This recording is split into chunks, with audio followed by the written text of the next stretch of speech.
السلام علیکم ورحمۃ اللہ وبرکاتہ۔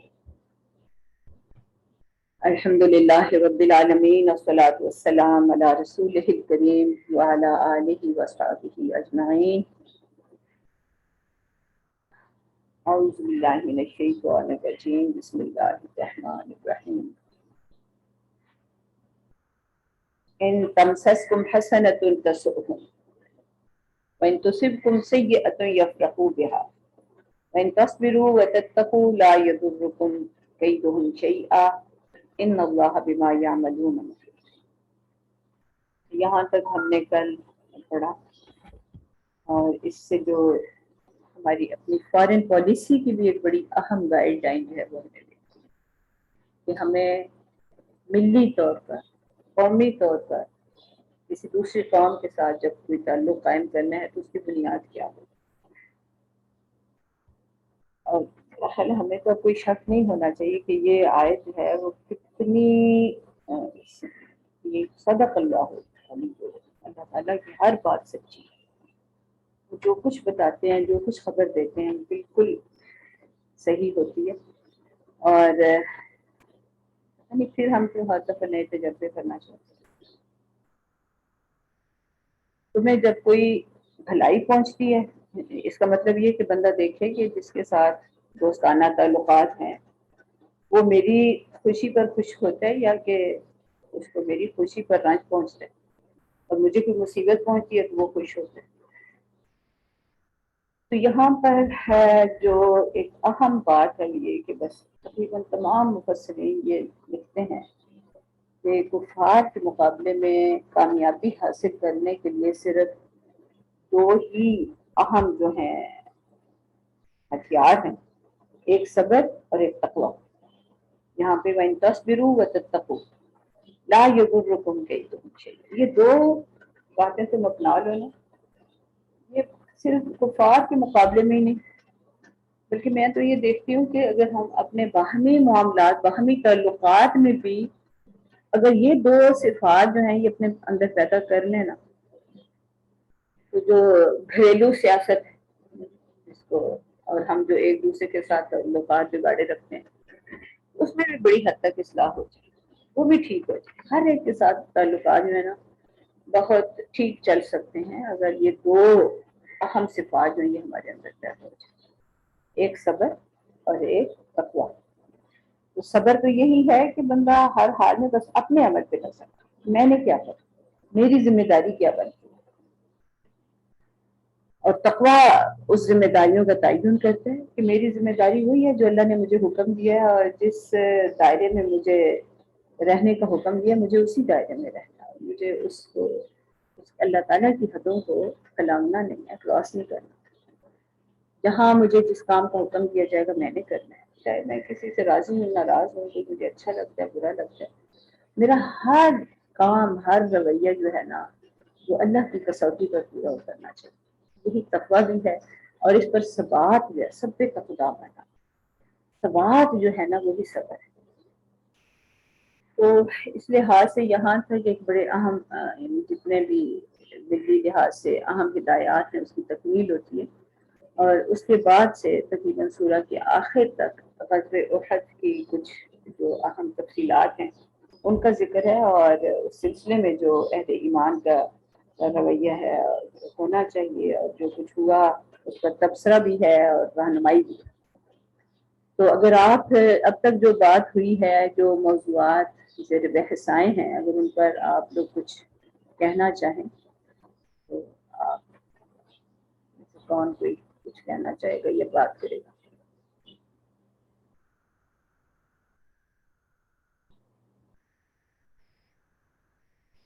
ہاں جی، کوئی ہے تیار؟ کچھ کہہ سکتے ہیں آپ میں سے؟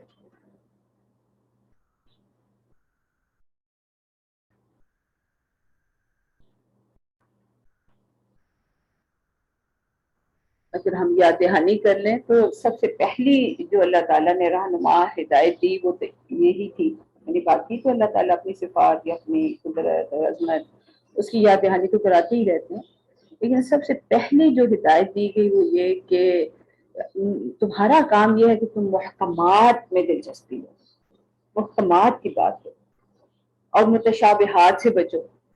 اور اسی چیز کی وضاحت نبی صلی اللہ علیہ وسلم نے فرمائی کہ لا یعنی امور سے بچو. اسلام کا حسن ہی اس بات میں ہے کہ بندہ جو ہے نا وہ لا یعنی امور سے بچے. اور لا یعنی امور کون سے ہیں؟ لا یعنی امور وہ ہیں کہ جن کا جن موضوعات پہ بات کرنے میں میرا کوئی نفع نہیں ہے اور یا میں کسی نقصان سے بچ نہیں پا رہی. اور محکمات وہ ہیں جو کہ مجھے میرے نفع کے لیے ضروری ہے, مجھے نقصان سے بچانے کے لیے ضروری ہے. تو اس سلسلے میں بڑی واضح ہدایات جو ہیں وہ دی جا چکی ہیں. اس سلسلے میں ویسے نا ہمیں اپنا ہر روز ایک جائزہ ضرور لینا چاہیے کہ ہماری روزمرہ کی گفتگو جو عام ہم کرتے ہیں اپنے جاب پلیس پہ کرتے ہیں, اپنے گھروں میں کرتے ہیں, اپنے بچوں کے ساتھ کرتے ہیں, اپنے بڑوں کے ساتھ کرتے ہیں, اپنے دوست احباب کے ساتھ کرتے ہیں, سہیلیوں کے ساتھ کرتے ہیں, رشتہ داروں کے ساتھ کرتے ہیں, جو گفتگو کرتے ہیں, جو کچھ پڑھتے ہیں, جو کچھ ہم باورچی خانے میں کام کرتے ہیں, بلکہ خریداریاں تک جو ہم کرتے ہیں, ان سب میں یہ دیکھنا چاہیے کہ ان میں کون سی چیز ہے جو اہم ہے اور کون سی چیز ہے جو غیر اہم ہے. اہم کو اپنانا ہے اور غیر اہم کو ترک کرنا ہے. اس میں عام طور پہ تو لوگ جو ہیں وہ صرف 4 چیزوں کا ذکر کرتے ہیں کیونکہ اہم اور غیر اہم کو دیکھیں اور یہ دیکھیں کہ کون سی جو ہے ارجنٹ ہے, یعنی کس کی فوری ضرورت ہے اور کسی کی فوری ضرورت نہیں ہے. لیکن شریعت جو ہمیں ایک چیز اور اہم بتاتی ہے وہ یہ کہ تم یہ دیکھو تمہارے اختیار میں کیا ہے, تم اپنے اختیار پر نظر رکھو, جو تم کر سکتے ہو تم کرو, اور جو تمہارے اختیار سے باہر ہے اس پر خام خواہ پڑھنے کی ضرورت نہیں ہے. اس پر نہ تو اتنی بحث کرو, نہ گفتگو کرو, نہ پڑھو. اب بہت سارے امور جو ہے نا غیر اختیاری ہوتے ہیں اور ہم ان پر خام خواہ پریشان ہوتے رہتے ہیں, اڑتے رہتے ہیں, چاہے وہ ہمارے گھر کے اندر کے معاملات ہیں چاہے باہر کے معاملات ہیں. جس میں جو کچھ کر سکتے کرو, اور ورنہ پھر خام خواہ پڑھنے چھوڑ دو. اگر بہت ہی کوئی ناگوار چیز لگ رہی ہے تو اس کے لیے دعا کر لو. بہت سارے لوگوں کے طباع مختلف ہوتے ہیں. اب کسی دوسرے کی کوئی اور طبیعت ہے, کوئی اور مزاج ہے, اور چونکہ وہ میرے ساتھ لگا نہیں کھاتا, میرے ساتھ مجھے اس سے مناسبت نہیں ہو رہی, تو اس میں پڑھنے کی کیا ضرورت ہے. اللہ تعالیٰ نے مزاج ہر ایک مختلف بنائے ہیں. بہت سارے ہمارے پریشانیاں جو ہے نا وہ اس دوسروں کے مزاج کے اختلاف کو برداشت نہ کرنے کی وجہ سے ہوتے ہیں. تو ان چیزوں کو ذرا اپنی ترجیحات میں رکھنا اور اس پر روزانہ اپنا جائزہ لینا یہ بڑا اہم ہے اور بہت ضروری ہے. جی فرزانہ, آپ کچھ کہنا چاہیں گی؟ جی السلام علیکم ورحمۃ اللہ وبرکاتہ. وعلیکم السلام ورحمۃ اللہ وبرکاتہ. جی اور اس میں نا جو شروع میں بات آئی تھی کہ محکمات اور متشابہات کے بارے میں, تو اس میں جو دعا بھی بتائی گئی تھی نا کہ ہمیں یکسو رہنے کے لیے اور غیر ضروری امور سے بچنے کے لیے اور فوکس رہنے کے لیے, اپنے مشن کے لیے, اپنے کام کے لیے اور اطاعت. تو اس میں ربنا لا تزغ قلوبنا بعد إذ هديتنا وهب لنا من لدنك رحمة إنك أنت الوهاب. اور مجھے لگتا ہے کہ دعا ہم مانگتے ہیں نا تو ایک طرح سے اس سے بھی یکسوئی حاصل ہو جاتی ہے کہ ضعیف جیسے ٹیڑھ کہتے ہیں کہ رستے سے ہٹنے والی بات, تو اس سے بچنے کے لیے بھی ہمیں اللہ سے دعا کرنی چاہیے. اور اتنی جامع دعا ہے نا. اور دوسری ایک جو راسخون فی العلم جو ہے اس کی جو خصوصیات ہیں اور فی العلم جو ہے رسوخ فی العلم کے لیے, تو وہ بھی ہمیں اپنے اندر جیسے پیدا کرنے کی کوشش کرنے کی ضرورت ہے نا, اور دعا کرنی چاہیے. اس کے لیے بھی بہت ساری دعائیں آئی ہیں, تو وہ ایک لسٹ بتائی گئی اس میں نا کہ الصابرین والصادقین والقانتین والمنفقین والمستغفرین بالاسحار.